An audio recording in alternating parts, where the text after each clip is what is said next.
قرآن لوگوں کے لیے اللہ کا پیغام۔ هذا القرآن يوحدنا لطريق الخير يوجهنا الله تعالى أنزله ورسول الله نحمدہ ونصلی علی رسولہ الکریم، اما بعد فاعوذ باللہ من الشیطان الرجیم، بسم اللہ الرحمن الرحیم۔ وَإِذْ قُلْنَا لِلْمَلَائِكَةِ اسْجُدُوا لِآدَمَ فَسَجَدُوا إِلَّا إِبْلِيسَ قَالَ أَسْجُدُ لِمَنْ خَلَقْتَ طِينًا۔ صدق اللہ العظیم۔ رب اشرح لی صدری ویسر لی امری واحلل عقدۃ من لسانی یفقہوا قولی، آمین یا رب العالمین۔ محترم حضرات اور معزز خواتین، سورہ بنی اسرائیل کے 7ویں رکوع میں قصہ آدم و ابلیس کا بیان اور مجموعی طور پر چوتھی مرتبہ یہ واقعہ اب قرآن مجید میں آ رہا ہے۔ سورہ بقرہ چوتھا رکوع، سورہ اعراف دوسرا رکوع، سورہ ہجر تیسرا رکوع، اور اب اس کے بعد چوتھی بار فرمایا وَإِذْ قُلْنَا لِلْمَلَائِكَةِ اسْجُدُوا لِآدَمَ، اور یاد کرو جب کہ ہم نے کہا تھا فرشتوں سے کہ سجدہ کرو آدم علیہ السلام کو، فسجدوا، تو ان سب نے سجدہ کیا، الا ابلیس، سوائے ابلیس کے۔ قال، ابلیس نے کہا ااسجد لمن خلقت طینا، کیا میں اے اللہ سجدہ کروں اس کو جس کو تو نے پیدا کیا ہے گارے سے؟ حالانکہ انسان صرف گارا نہیں ہے، اس سے پہلے وضاحت آ چکی کہ اللہ نے اس میں اپنی روح بھی ڈالی تھی، لیکن ابلیس ظاہر پرست تھا، اس نے صرف گارے کو دیکھا اور اعتراض کر دیا۔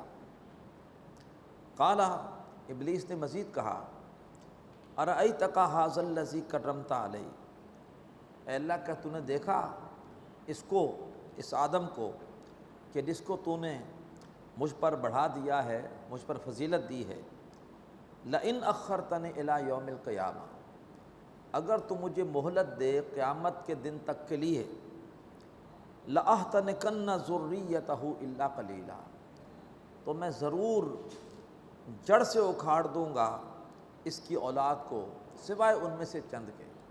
بڑے تکبر سے اس نے کہا کہ میں ان کو جڑ سے اکھاڑ دوں گا، یعنی میں ان کو سیدھے راستے سے دور کر دوں گا، سوائے چند کے، چند بچ سکیں گے، ورنہ اکثریت کو میں بھٹکا کر اور سیدھے راستے سے ہٹا دوں گا۔ قال اذهب، اللہ نے فرمایا کہ چلا جا، دور ہو جا، فمن تبعک منہم، ان میں سے جو بھی تیری پیروی کرے گا، فإن جہنم جزاؤکم جزاء موفورا، تو بے شک جہنم تم سب کا بدلہ ہے، پورا پورا بدلہ۔ واستفزز من استطعت منہم بصوتک، اور تو ان میں جس کے چاہے قدم ہلا دے اگر ہلا سکتا ہے، اپنی آواز کے ذریعے سے۔ ابلیس کی آواز کیا ہے؟ ہر ایسی آواز جو کہ انسانوں میں تعصبات پیدا کرے، چاہے زبان کی بنیاد پر، چاہے رنگ کی بنیاد پر، چاہے نسل کی بنیاد پر، چاہے مسلک کی بنیاد پر، فرقہ واریت، اسی طریقے پر گمراہ کن تصورات، چاہے وہ مادر پدر آزاد جمہوریت کے ہوں، چاہے وہ اشتراکیت کے ہوں، چاہے وہ نیشنلزم کے ہوں، اسی طریقے پر گانے، موسیقی، ڈرامے، بیہودہ لطیفے، ہر وہ آواز جو انسان کو اللہ سے، اللہ کے احکامات سے دور کرے، حقیقت کے اعتبار سے وہ شیطان کی آواز ہے۔ اللہ تعالی ہمیں ایسی آوازوں کے شر سے محفوظ فرمائے۔ تو ہلا دے ان میں سے جن کو تو ہلا سکتا ہے اپنی آواز کے ذریعے سے۔ وَأَجْلِبْ عَلَيْهِمْ بِخَيْلِكَ وَرَجْلِكَ، اور ان پر لے آ، ان پر حملہ کر دے، اپنے سواروں کے ذریعے سے بھی اور اپنے پیادوں کے ذریعے سے بھی۔ ابلیس کا ایک پورا لشکر ہے، حزب الشیطان، شیطان کی ایک پوری پارٹی ہے، اس کا ایک پورا قبیلہ ہے، سورہ اعراف میں آیا۔ اپنے اس پورے قبیلے، اپنے لاؤ لشکر کے ساتھ ان پہ حملہ آور ہو جا۔ بشارکہم فی الاموال والاولاد، اور تو ان کا شریک ہو جا، ان کے مال میں بھی اور ان کی اولاد میں بھی۔ مال میں شیطان کی شرکت کیا ہے؟ کہ انسان مال غلط طریقے سے کمائے، ناجائز ذرائع سے حاصل کرے، اور اس مال کو اللہ تبارک و تعالیٰ کی نافرمانیوں میں، بےہودگیوں میں، فحاشی میں، غلط کاموں میں لگائے۔ یہ مال میں شیطان کی شرکت ہے۔ اولاد میں شیطان کی شرکت کیا ہے؟ اولاد کی غلط تربیت، اولاد کو ایسے اداروں میں داخل کر دینا تعلیمی کہ جہاں پر ان کا اسلام پر عمل خطرے میں ہو، جہاں پر وہ موسیقی سیکھ رہے ہوں، اور دین سے دور جو اساتذہ ہیں ان کے زیر اثر ایسی سوچ حاصل کر رہے ہوں جو انہیں بالکل ہی ملحد بنا دے، جو انہیں بالکل ہی اللہ سے، قرآن سے، دین سے دور کر دے۔ اسی طریقے پر آج ٹیلی ویژن کے ذریعے سے، غلط تفریحات کے ذریعے سے، کمپیوٹر کے ذریعے سے ہماری اولادیں نہ جانے کیا کچھ دیکھ رہی ہیں، کیا کچھ کر رہی ہیں۔ فرمایا تو شریک ہو جا ان کے مالوں میں، ان کی اولادوں میں، وعدہم، اور ان سے وعدے کر، انہیں سبز باغ دکھا، انہیں کہا کہ اللہ بڑا غفور ہے، بڑا رحیم ہے، وہ معاف کر دے گا، بخش دے گا۔ جس اللہ نے یہاں دیا ہے وہاں بھی دے گا، اور جو لوگ یہاں پریشان ہیں وہاں بھی پریشان رہیں گے۔ اور یہ فلاں بزرگ ہیں، یہ اللہ کے بڑے پہنچے ہوئے ہیں، ان کے نام کے سال نظر و نیاز کر لو، تمہارے سارے سال بھر کے گناہ ان کی وجہ سے بخشے جائیں گے، یہ تمہاری بخشش کرا دیں گے، تمہاری اللہ کے ہاں شفاعت کرا دیں گے۔ وہ یہ تصور دیتا ہے شیطان بعض اوقات کی آخرت ہوگی نہیں، یہ خام خواہ ڈراتے ہیں لوگ، اور بس اصل زندگی دنیا کی زندگی ہے۔ ان ہی الا حیاتنا الدنیا نموت و نحیا وما یہلکنا الا الدہر، زندگی بس دنیا کی زندگی، ہم خود ہی مرتے ہیں، خود ہی جیتے ہیں، اور ہمیں مارتی نہیں ہے مگر زمانے کی گردش۔ اور یہ شیطان ہے جو نسلی برتری کا تصور انسان کو دیتا ہے۔ تم خاص لوگ ہو، تم سید ہو، سید زادے ہو۔ یہودی کہتے تھے کہ ہم نحن ابناء اللہ و احباؤہ، ہم اللہ کے بڑے محبوب، اللہ کے بڑے چہیتے ہیں، لہٰذا ہمیں آگ نہیں چھوئے گی مگر گنتی کے چند دن۔ تو یہ سارے کے سارے تصورات اور یہ سبز باغ اور یہ جھوٹے وعدے کون کرتا ہے؟ شیطان کرتا ہے۔ وعدہم، اور اے شیطان ان سے وعدے کر، انہیں سبز باغ دکھا، انہیں جھوٹی امیدیں دلا۔ وما یعدہم الشیطان الا غرورا، اور شیطان ان سے وعدے نہیں کرتا مگر یہ کہ دھوکہ دینے کے لیے۔ ان عبادی لیس لک علیہم سلطان، بے شک جو میرے بندے ہیں اے ابلیس تیرا ان پر کوئی اختیار نہیں ہوگا۔ اللہ ہمیں اپنے بندوں میں شامل فرمائے۔ وکفیٰ بربک وکیلا، اور اے نبی صلی اللہ علیہ وسلم آپ کا رب کافی ہے بطور کارساز۔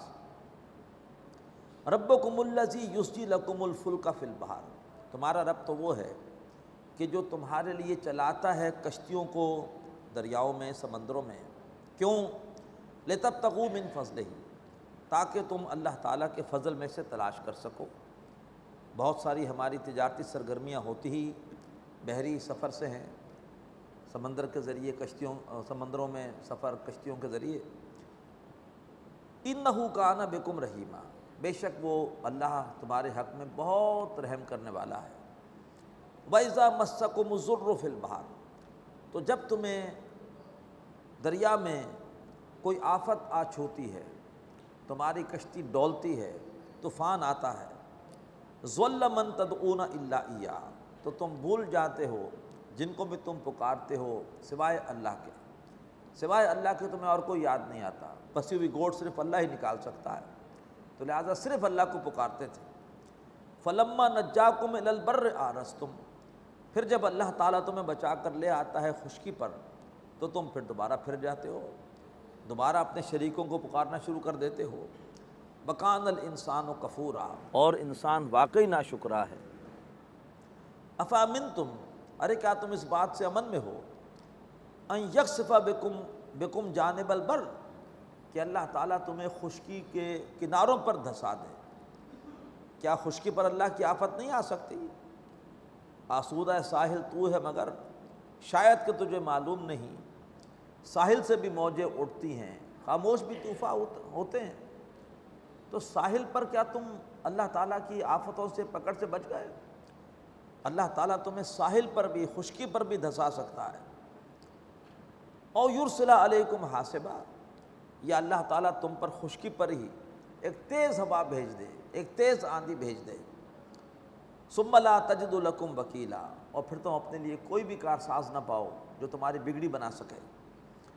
ام امنتم، ارے کیا تم اس بات سے امن میں ہو، ان یعیدکم فیہ تارۃ اخری، کہ اللہ تعالیٰ تمہیں دوبارہ لے جائے دریا میں، فیرسل علیکم قاصفا من الریح، اور پھر تمہارے اوپر چھوڑ دے ایک سخت ہوا کا جھونکا، فیغرقکم بما کفرتم، اور تمہیں ڈبو دے تمہاری ناشکری کی وجہ سے، ثم لا تجد لکم علینا بہ تبیعا، اور پھر تم اپنے لیے ہمارے مقابلے میں کوئی بھی پوچھنے والا، باز پرس کرنے والا نہ پاؤ، کہ کوئی اللہ سے جا کر پوچھ لے کہ ہمارے اس آدمی کے ساتھ کیا ہوا۔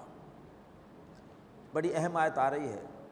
اللہ تعالیٰ نے قرآن مجید میں جو انسانیت پر احسانات کیے ہیں، ان میں سے ایک احسان یہ بھی کیا کہ انسان کے اعلیٰ مقام سے اس کو آگاہ کیا۔ اللہ نے انسان کو زمین میں خلافت دی ہے، اور اللہ نے انسان کو زمین میں تمام مخلوقات پر فضیلت دی ہے۔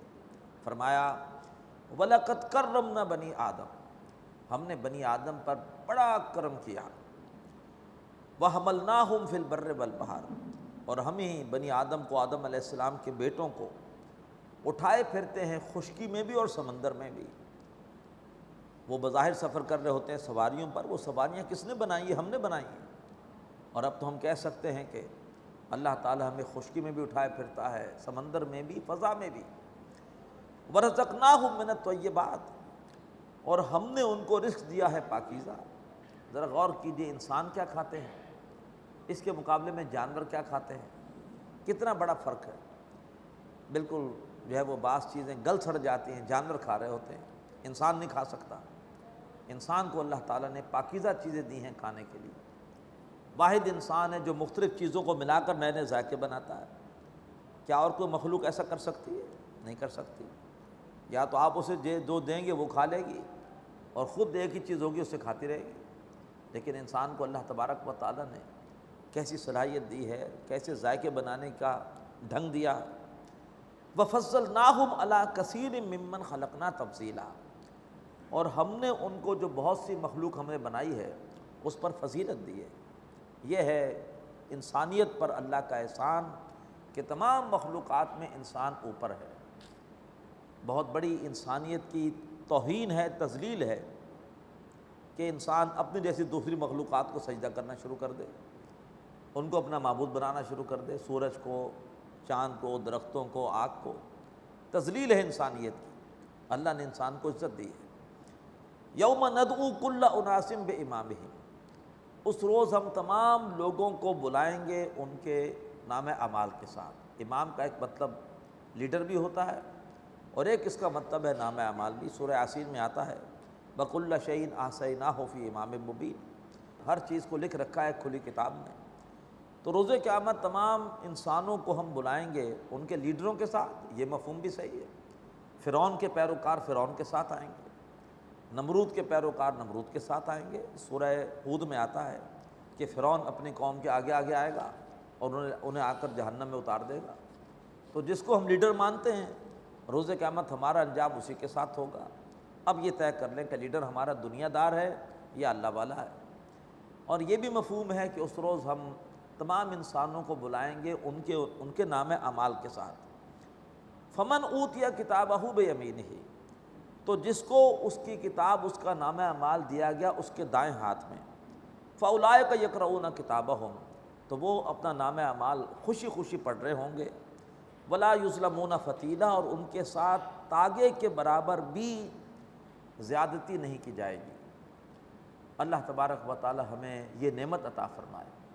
اس کے برعکس ومن کان فی ہذہ اعمی، جو شخص اس دنیا میں اندھا ہے، اندھے سے مراد یہ نہیں کہ اس کی آنکھیں نہیں ٹھیک نہیں ہیں، مراد یہ ہے کہ جان بوجھ کے اندھا بنا ہوا ہے، سب کچھ دیکھنے کے باوجود اللہ کو نہیں پہچان رہا، ڈھونڈنے والا ستاروں کی گزرگاہوں کا، اپنے افکار کی دنیا میں سفر کر نہ سکا، اپنی حکمت کے خم و پیچ میں الجھا ایسا، آج تک فیصلہ نفع و ضرر کر نہ سکا، جس نے سورج کی شعاؤں کو گرفتار کیا، زندگی کی شب تاریک سحر کر نہ سکا، بہت کچھ دیکھ رہا اس نے کائنات میں، اللہ کو نہیں پہچانا۔ ایٹمی قوت دیکھ لی اس نے ایٹم میں، لیکن یہ قوت رکھی کس نے؟ اس نے نہیں پہچانا۔ اندھا ہے، اندھا۔ پیٹرول میں کیسی زبردست قوت ہے، یہ قوت پیدا کس نے کی ہے؟ اس کو نہیں پہچانا۔ اللہ تعالیٰ کی نعمتوں سے فائدہ اٹھاتا رہا، انہیں ڈسکور کرتا رہا، انہیں قابو میں لاتا رہا، ان سے ایجادات بناتا رہا، لیکن یہ ہے کہ جو اصل خالق ہے اس کا ذکر نہیں ہے۔ جو یہاں اندھا ہے فہو فی الآخرۃ اعمیٰ، وہ آخرت میں بھی اندھا اٹھایا جائے گا، وَأَضَلُّ سَبِیلًا، اور وہ بھٹکا ہوا ہوگا راستے کے اعتبار سے۔ بڑا نازک مقام آ رہا ہے، اور یہ بھی اب کلائمیکس ہے اس پورے مضمون کا۔ اس سے پہلے بھی یہ مضمون آتا رہا ہے۔ مشرکین مکہ اللہ کے رسول سے کہتے تھے کہ ذرا آپ اس قرآن مجید کو بدل دیں، اس قرآن کی جگہ کوئی اور قرآن لے آئیں۔ سورہ بنی اسرائیل کی خاص بات کہ اس میں بعض مضامین اپنے کلائمیکس پر آئے ہیں، جیسے دنیا کے طلبگاروں کے آخرت کے، یہ مضمون ہم نے پڑھا اپنے کلائمیکس پر دوسرے رکوع میں۔ اسلام کی معاشرتی ہدایت پہلے بھی بیان ہوئی ہیں، سورہ بقرہ آیت 83، سورہ نساء آیت 36، سورہ انعام آیت رکوع 19، سورہ بنی اسرائیل میں کلائمیکس پر ہے۔ والدین کے حقوق کا بیان یہاں کلائمیکس پر ہے۔ اب یہ مضمون بھی کہ اے نبی اس قرآن کی جگہ کوئی اور قرآن لے آئیے، یہ مضمون بھی اپنے کلائمیکس پر یہاں آ رہا ہے۔ فرمایا وَإِن كَادُوا لَيَفْتِنُونَكَ عَنِ الَّذِي أَوْحَيْنَا إِلَيْكَ، اے نبی وہ تو اس بات پر تل گئے تھے، اس بات کے قریب پہنچ چکے تھے کہ آپ کو ہٹا دیں اس کلام سے جو ہم نے آپ کی طرف وحی کیا ہے۔ اور بات سمجھ میں بھی آتی ہے، طویل عرصے تک اللہ کے رسول اور ان کے ساتھیوں پر تشدد کیا، لیکن آپ بھی ڈٹے رہے، ساتھی بھی ڈٹے رہے۔ 3 سال تک آپ کو شیب بنی طالب میں قید بھی رکھا، اور کس قدر مشقتیں وہاں جھیلی ہیں۔ پھر لالچ دی، لالچ میں بھی آپ نے آئے، اپنے موقع پر ڈٹے رہے۔ لیکن اب ایک وقت ہوتا ہے آدمی کی بھی صبر کا، پیشنس کا، بہت برداشت کیا۔ اب وہ کہتے ہیں کہ محمد ہم مان گئے، واقعی تم بڑے بہادر ہو، تم کسی تشدد سے نہیں ہارے، کسی لالچ میں نہیں آئے، ہم نے مان لیا تمہاری بہادری کو، تعریفیں ہو رہی ہیں، لیکن آخر کب تک ہمارا جھگڑا رہے گا؟ چھوڑو، ختم کرو جھگڑے کو، آؤ کچھ گیو اینڈ ٹیک ہو جائے، کچھ ہماری مانو، کچھ ہم تمہاری مانتے ہیں۔ یہ تو نہیں ہوگا نا ساری باتیں تمہاری مانی جائیں، تو اس قرآن میں تھوڑی سی ترمیم کر دو۔ اور ایسے موقع پر بڑے بڑے لوگ ہار جاتے ہیں، سودے بازی میں آ جاتے ہیں کہ اب یہ مجھے عزت دے رہے ہیں، کچھ میری باتیں مان رہے ہیں، تو چلو ان کے ساتھ ایک پیسفل ماحول میں ساتھ رہو، ممکن ہے اس ماحول میں یہ میری بات کو سمجھ لیں۔ تو جو بھی ایسے معاملات ہیں وہ نظر آتے ہیں کہ ایسے ممکن ہے۔ اللہ کے رسول صلی اللہ علیہ وسلم کو اللہ تعالیٰ نے اگر نہ سنبھالا ہوتا تو آپ بھی اس پیشکش کی طرف مائل ہو سکتے تھے۔ یہ تو آپ نبی ہیں، اللہ کی حفاظت میں ہیں۔ فرمایا اے نبی وہ اس بات پر تل گئے تھے کہ آپ کو ہٹا دے اس کلام سے جو ہم نے آپ کی طرف وحی کیا ہے، لِتَفْتَرِيَ عَلَيْنَا غَيْرَهُ، تاکہ آپ ہمارے اوپر اس قرآن کے سوا کوئی اور بات منسوب کر دیں، آپ کی زبان سے کوئی تعریفیں کروا دیں اپنے تصورات کی، اپنے نظریات کی۔ وَإِذًا لَاتَّخَذُوكَ خَلِيلًا، اور اس صورت میں وہ آپ کو دوست بنا لیتے۔ ان کی دشمنی آپ سے نہیں ہے، ان کی دشمنی ہمارے کلام سے ہے۔ جب تک آپ نے کلام ان کو سنانا شروع نہیں کیا تھا آپ کو صادق الامین کہتے تھے۔ آپ کے دشمن کب سے بنے ہیں؟ جب کہ آپ نے ان کو یہ قرآن سنانا شروع کیا ہے۔ تو اگر آپ قرآن میں ان کی خواہشات کے مطابق کو ترمیم کر دیں گے، کوئی لچک پیدا کر دیں گے، تو وہ آپ کو کیا کریں گے؟ آپ کو دوست بنا لیں گے۔ وَإِذًا لَاتَّخَذُوكَ خَلِيلًا، اس صورت میں وہ آپ کو اپنا خلیل، اپنا گہرا دوست بنا لیں گے۔ وَلَوْلَا أَن ثَبَّتْنَاكَ، اور اگر اے نبی ہم نے اگر آپ کو ثبات اور جماؤ عطا نہ کیا ہوتا، لَقَدْ كِدتَّ تَرْكَنُوا إِلَيْهِمْ شَيْئًا قَلِيلًا، تو قریب تھا کہ آپ کچھ ان کی طرف مائل ہو چلے تھے۔ کیوں مائل ہو چلے تھے؟ میں نے کہا کہ اس کی ایک وجہ ہے، جواز بنتا ہے، انسان تھک جاتا ہے، ہار جاتا ہے، اور اب جب ایک فریق مخالف عزت دے رہا ہو، برابری کی بنیاد پر کوئی معاہدہ کر رہا ہو اور کچھ نہ کچھ باتیں مان رہا ہو تو آدمی ایسے میں ہار جاتا ہے۔ تو فرمایا کہ ممکن تھا کہ آپ ان کی طرف مائل ہو جاتے اگر ہم نے آپ کو ثبات اور جماؤ نہ دیا ہوتا۔ اذل ازقناک ضیف الحیات و ضیف الممات، بڑے سخت الفاظ ہیں۔ اس صورت میں ہم آپ کو زندگی کا بھی دگنا عذاب دیتے اور موت کا بھی دگنا عذاب دیتے، ثم لا تجد لک علینا نصیرا، اور پھر آپ اپنے لیے ہمارے سامنے کوئی مددگار نہ پاتے۔ اب اتنا سخت انداز کیوں ہے؟ سختی اللہ کے رسول کی طرف نہیں ہے، نہ اللہ کے رسول ان کی طرف مائل ہوں گے، یہ سختی ہے ان بدبختوں کی طرف جو اللہ کے رسول پر دباؤ ڈال رہے تھے کہ آپ کسی طرح سے کوئی ڈیل کر لیں، کوئی کمپرومائز کر لیں۔ یہ آیتیں سنا کر ان سے کہا جا رہا ہے کہ سوال ہی پیدا نہیں ہوتا کہ کوئی تمہاری خواہشات کے مطابق قرآن میں ترمیم ہوگی اور کوئی تمہاری خواہشات کے مطابق ڈیل ہوگی، سمجھوتا ہوگا۔ وَإِن كَادُوا لَيَسْتَفِزُّونَكَ مِنَ الْأَرْضِ، اور اے نبی وہ اس بات پر تل گئے ہیں کہ اس سرزمین سے، سرزمین مکہ سے آپ کے قدموں کو ہلا دیں، لِيُخْرِجُوكَ مِنْهَا، تاکہ وہ آپ کو یہاں سے نکال دیں۔ وَإِذًا لَّا يَلْبَثُونَ خِلَافَكَ إِلَّا قَلِيلًا، اور پھر وہ بھی آپ کے پیچھے زیادہ عرصے ٹھہر نہ سکیں گے۔ سنت من قد ارسلنا قبلک من رسلنا، یہی دستور ہے ہمارا ان رسولوں کے بارے میں کہ جن کو ہم نے آپ سے پہلے بھیجا، کہ اگر کسی نے رسول کو ہجرت پر مجبور کیا تو پھر رسول کو اپنے وطن سے نکالنے والے خود بھی وطن میں نہیں رہ سکے۔ رسول کو تو اللہ نے محفوظ مقام پر پہنچا دیا، اور رسول کو نکالنے والوں کو اللہ نے نیست و نابود کر دیا، تباہ و برباد کر دیا۔ تو سنت من قد ارسلنا قبلک من رسلنا، یہ دستور ہے اے نبی ان رسولوں کے بارے میں کہ جن کو ہم نے آپ سے پہلے بھیجا۔ ولا تجد لسنتنا تحویلا، اور آپ ہمارے اس دستور کو بدلتا ہوا نہیں پائیں گے۔ آپ کو یہ نکالیں گے تو کچھ ہی عرصے میں یہ بدر میں آ کر 70 کے 70 بڑے بڑے سردار خود بھی جہنم واصل ہوں گے۔ آپ مکہ سے نکلیں گے، یہ بدبخت اس دنیا سے نکل جائیں گے، دفع ہو جائیں گے۔ اقم الصلاۃ لدلوک الشمس الی غسق اللیل، معراج کی شب، وہ معراج کے جس واقعے کا بیان سورت کے شروع میں آیا، اس شب اللہ کے رسول کو اللہ نے آسمانوں پر نماز کا تحفہ دیا، اس نماز کا ذکر۔ اقم الصلاۃ لدلوک الشمس الی غسق اللیل، اے نبی صلی اللہ علیہ وسلم نماز قائم کیجیے سورج کے ڈھلنے سے لے کر رات کے چھا جانے تک۔ سورج ذرا سا ڈھلا، نصف النہار پر تھا، تھوڑا سا ڈھل گیا، ظہر پڑھیے، مزید ڈھلا، عصر پڑھیے، مزید غروب ہوا تو آپ مغرب پڑھ لیجئے، جب رات چھا گئی تو عشاء پڑھیے۔ 4 نمازوں کا ذکر۔ وقرآن الفجر، اور 5ویں نماز فجر کی، اور خاص طور پر فجر کے قرآن مجید کا اہتمام کیجیے۔ کیوں؟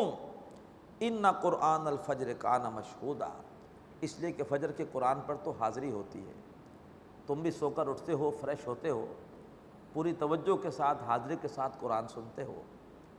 رات والے فرشتے بھی موجود ہوتے ہیں، جانے کی تیاری کر رہے ہوتے ہیں، قرآن سن کے جاتے ہیں۔ دن والے فرشتے بھی آ جاتے ہیں، اپنے کام شروع کرنے سے پہلے فجر کا قرآن سنتے ہیں۔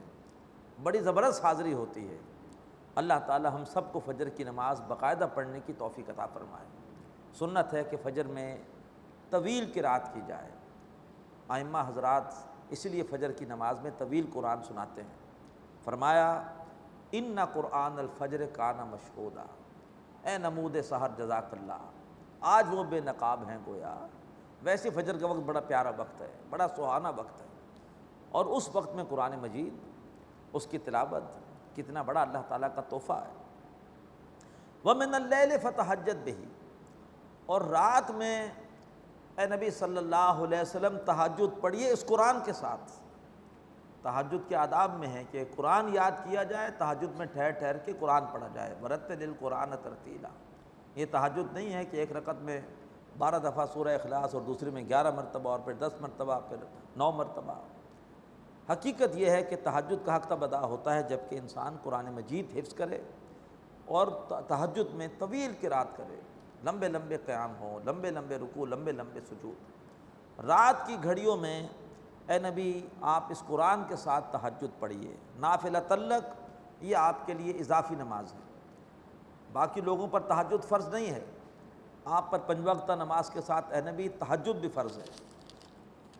عسیٰ ان یبعثک ربک مقاما محمودا، قریب ہے کہ آپ کا رب آپ کو فائز کرے گا مقام محمود پر۔ یہ وہ مقام محمود ہے کہ جس پر اللہ کے رسول روز قیامت فائز ہو کر اللہ تعالیٰ کی حمد کریں گے، ایسی حمد کریں گے، ایسی حمد کریں گے کہ جیسی حمد آپ دنیا میں نہیں کر سکتے۔ آپ کہتے ہیں میں دنیا میں نہیں کر سکتا، اللہ کی اس روز معرفت اور بڑھے گی اور حمد بھی پھر اسی معیار کی ہوگی۔ وَقُلْ رَبِّ أَدْخِلْنِي مُدْخَلَ صِدْقٍ، اور اے نبی صلی اللہ علیہ وسلم اب ہجرت کا وقت قریب ہے، یوں دعا کیجئے، اے میرے رب مجھے داخل کیجیے سچائی کے ساتھ داخل کرنا مدینے میں، وَأَخْرِجْنِي مُخْرَجَ صِدْقٍ، اور مجھے مکے سے نکالیو سچائی کے ساتھ نکلنا، مکے سے بھی عزت کے ساتھ نکلوں، مدینے میں بھی عزت کے ساتھ نکلوں۔ وَاجْعَل لِّي مِن لَّدُنْكَ سُلْطَانًا نَصِيرًا، اور مجھے اپنے پاس سے ایسی حکومت عطا فرما جو میری مددگار بن جائے۔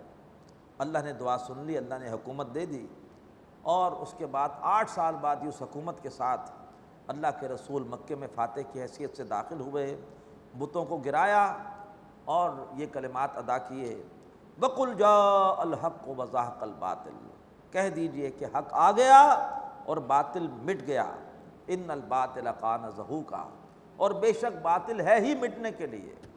ہجرت اللہ کے رسول کے لیے فتح کی تمہید بن گئی ہے، مکے والوں نے مکے سے نکالا تھا، وہ نکالنا ہی آپ کے لیے فتح کی تمہید بن گیا۔ اقول قولی ھذا واستغفر اللہ لی ولکم ولسائر المسلمین والمسلمات۔ هذا القرآن يوحدنا لطريق الخير